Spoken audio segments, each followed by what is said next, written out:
दिल्ली में एक बार फिर यमुना नदी उफान पर आ चुकी है। यमुना का जलस्तर सुबह 10 बजे 206.20 मीटर पहुंच गया है। दिल्ली में देर शाम तक जलस्तर में और बढ़ोतरी की आशंका है। इस साल दूसरी बार ये स्थिति पैदा हुई है कि यमुना नदी का जलस्तर खतरे के निशान के ऊपर पहुंचा है। यही नहीं, 2022 के उच्चतम स्तर पर यमुना का जलस्तर पहुंच गया है और इसी साल 13 अगस्त के दिन यमुना का अधिकतम जलस्तर 205.99 मीटर रिपोर्ट हुआ था। लगातार बढ़ रहे जलस्तर से यमुना किनारे निचले इलाकों में बाढ़ का खतरा बना हुआ है। दिल्ली में यमुना के बढ़े जलस्तर के कारण अगले 48 घंटों तक स्थिति गंभीर बने रहने की आशंका है।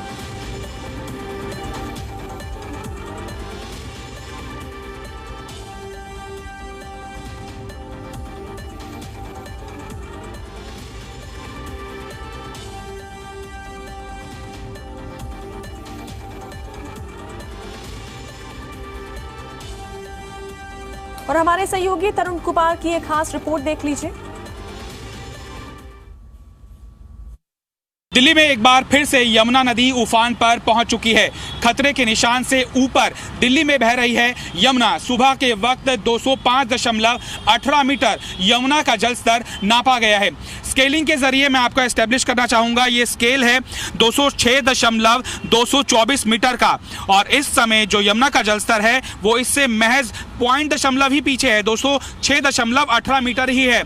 अगर ये कंस्ट्रक्शन यहाँ पर ना हो तो यमुना नदी यहाँ पर बहने लग जाएगी।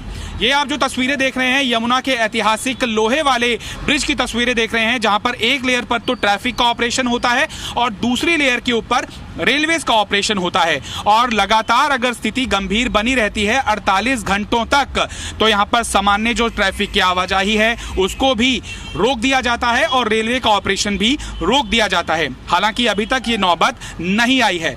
आशंकित स्तर पर जो स्थिति सामने आ रही है वो ये है कि हरियाणा के हथनीकुंड बैराज से लाखों की तादाद के अंदर मात्रा के अंदर दिल्ली की तरफ पानी बढ़ रहा है और देर शाम तक दिल्ली के अंदर यमुना के जल स्तर की स्थिति और ज्यादा भयावह और ज्यादा गंभीर हो सकती है। प्रशासन की तरफ से तैयारी की गई है कि 24 बोट्स राउंड द क्लॉक 24 घंटे लगाई गई हैं। मुनादी पीटी जा रही है तब से जब से यमुना का जलस्तर चेतावनी स्तर को पार कर गया है, जो कि 204.50 मीटर है। बोट्स आप देख सकते हैं रेस्क्यू ऑपरेशन के लिए लगातार यहां पर गश्त कर रही हैं। यहां पर सिविल डिफेंस के वॉलंटियर्स, स्विमर्स प्रोफेशनल तरीके से मुनादी पीट रहे हैं और कह रहे हैं लोगों को कि अभी भी अगर आप निचले स्थानों पे बने हुए हैं तो वो तुरंत स्थान को छोड़ दें। ये स्थिति अगले 48 घंटों तक बने रहने की आशंका है और देर शाम तक 206.50 मीटर का जल स्तर यमुना क्रॉस कर जाएगी, इसकी आशंका बनी हुई है। इसका असर ये हो रहा है कि आप देख सकते हैं कि जो यमुना बेल्ट के अंदर कच्चे मकान बने हुए थे वो लगातार जलमग्न होते हुए दिखाई दे रहे हैं। स्थिति किसी भी वक्त ऐसी उत्पन्न हो सकती है कि यहाँ निचले इलाकों के अंदर जमीन आपके पांव के नीचे से खिसक जाए और आपको पता भी ना लगे।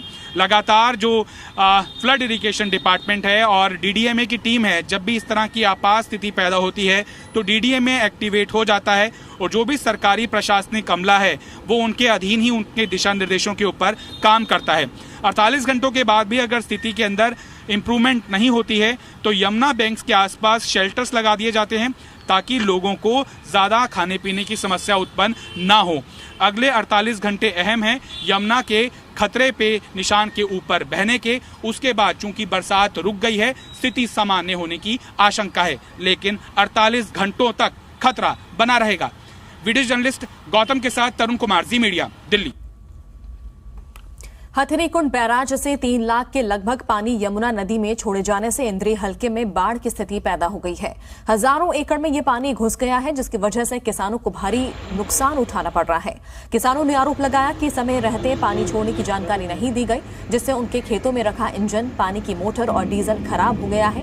किसानों का दावा है कि प्रशासन की ओर से कोई इंतजाम नहीं किए हैं। किसानों का कहना है कि लगातार चल रही बरसात से पहले ही किसानों की फसलों में पानी खड़ा हो गया था। अब रही सही कसर यमुना नदी के बाढ़ ने कर दी है, जिससे उनकी फसलें बर्बाद हो गई हैं। यमुना नदी में आई बाढ़ से फसलों के खराब होने से किसानों के चेहरे पर चिंता की लकीरें छाई हुई हैं।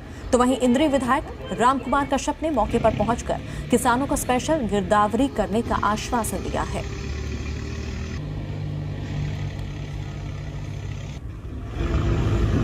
भाई पानी ज़्यादा है और नुकसान भी बहुत ज़्यादा है। और नबियाबाद और कलसोरे का ज़्यादा, शक्ति छपरा और ये हलवाना, ये वो तो पकी हुई जीरिया बिल्कुल खत्म हो गई है। पकी जीरिया खत्म ही ला। प्रशासन की तरफ से आप देख रहे हैं किसी प्रकार की कोई मदद नहीं है। 4-5 गाँव के अंदर भी पानी घुस चुका है। 100% नुकसान है। इस टाइम फसल पकने के बिल्कुल कगार पर तैयार थी और आने जाने के 4-5 गाँव से बिल्कुल संपर्क टूट गया। पानी बहुत ही ज़्यादा है। जीरियों में, गेहूँ में, गन्ने में, जो भी आगे बिजाई करने के लिए खेत खाली सब बहुत ही नुकसान है। इस टाइम तो इस नुकसान की भरपाई नहीं हो सकती। और आप देख सकते हैं प्रशासन की तरफ से तो कोई भी आदमी पहुंचे नहीं। अब पार है सारी जी यार, हमारी बहुत फसल तबाह होगी, यानी कि 10 किले के लगभग इंजन और मोटर वहाँ जा रहे जी हम, ठीक है जी।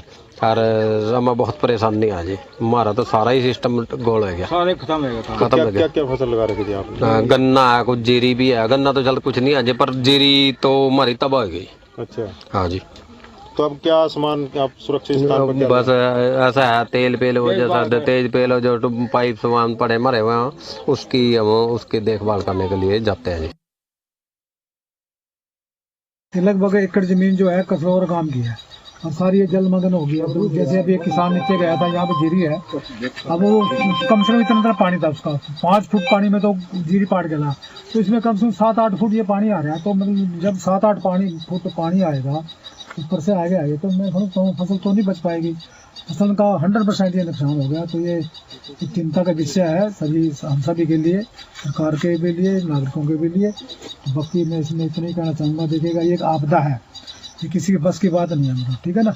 हम तो जैसे गवर्नमेंट है, जैसे भी इनकी पूरी मतलब मदद करेगी, हर संभव जो भी सहायता होगी, हर संभव इसमें सहायता करने का काम किया जाएगा।